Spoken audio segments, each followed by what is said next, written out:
નમસ્કાર દર્શક મિત્રો, હું છું બાબા સહિત જાગૃતિનું જંગ એ જ વિજાપુરની ખબરમાં આપનું સ્વાગત છે। વિજાપુરમાં આજે ફરીથી મેઘરાજાની ધમાકેદાર એન્ટ્રી। આજે બપોરે 4 કલાકમાં ધોધમાર વરસાદ પડ્યો। માત્ર 2 કલાકમાં 54 mm, દિવસ દરમિયાન કુલ 59 mm અને સિઝનનો કુલ 208 mm પર પહોંચ્યો।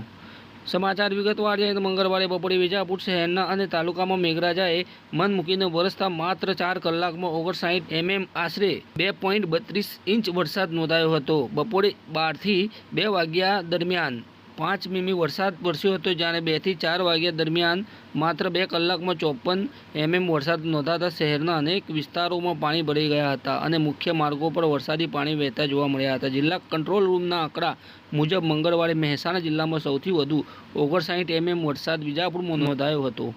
ત્યારબાદ વિસનગરમાં 16 mm, કડીમાં અને જોટાણામાં 15 mm, મહેસાણામાં 4 mm તથા ખેરાલુમાં 2 mm વરસાદ નોંધાયો હતો। આજના વરસાદ સાથે વિજાપુર તાલુકામાં ચાલુ ચોમાસાની સિઝનનો કુલ વરસાદ 208 mm એટલે કે આશરે 8 ઇંચ કરતાં વધુ પર પહોંચ્યો છે। ધોધમાર વરસાદના પગલે પ્રિયંકા મોલ સામે આવેલા જાહેર માર્ગ પર તથા નવા શાક માર્કેટ પાસેના મુખ્ય માર્ગ પર ઢીચરસમાં પાણી ભરાઈ જતા ગયા હતા, જેના કારણે વાહન ચાલકો અને રાહદારીઓને ભારે હાલાકીનો સામનો કરવો પડ્યો હતો। કેટલાક વાહનો તો પાણીમાં બંધ પડતા વાહન ચાલકોને ખૂબ જ મુશ્કેલીનો સામનો કરવો પડ્યો હતો।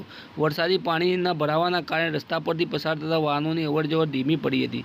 આ દરમિયાન પ્રિયંકા મોલ સામે ભરાયેલા પાણીમાં કેટલાક સ્કૂલના વિદ્યાર્થીઓ વરસાદની મજા મારતા અને પાણીમાં રમતા જોવા મળ્યા હતા। જોકે મુખ્ય માર્ગ પર સતત વાહનોની અવરજવર વરસાદનું પાણી ભરાયેલું હોવાથી આ દ્રશ્ય ખૂબ જ જોખમકારક પણ બન્યું હતું। માત્ર 2 કલાકમાં વરસાદમાં જ મુખ્ય માર્ગો પર આટલું પાણી ભરાઈ જતાં વરસાદી પાણીના ઝડપી નિકાલની વ્યવસ્થા સામે ફરી સવાલો ઊભા થવા પામ્યા છે।